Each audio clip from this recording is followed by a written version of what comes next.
пробыл там 2 дня в ожидании Санджика, но почему-то Санджик к моему приезду улетел в Азербайджан.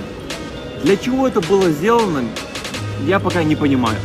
Санджик, если ты не хочешь эту гонку, либо как-то ее избегаешь, то скажи прямо нашим зрителям. Ты на этой теме только хайпуешь, ничего более.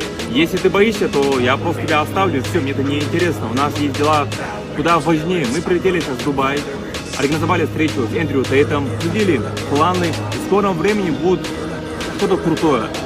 Так что, Санджик, я ждать тебя не собираюсь. Как будешь готов, набирай, пиши, я сразу прилечу в Узбекистан и покажу тебе, что твои слова в данной ситуации ничего не значили. Все, я на связи. В Узбекистане мне очень сильно понравилось, спасибо за ваше гостеприимство. Но почему-то Санджик не готов отвечать за свои слова. Как будет ответ, так сразу я влетаю к вам.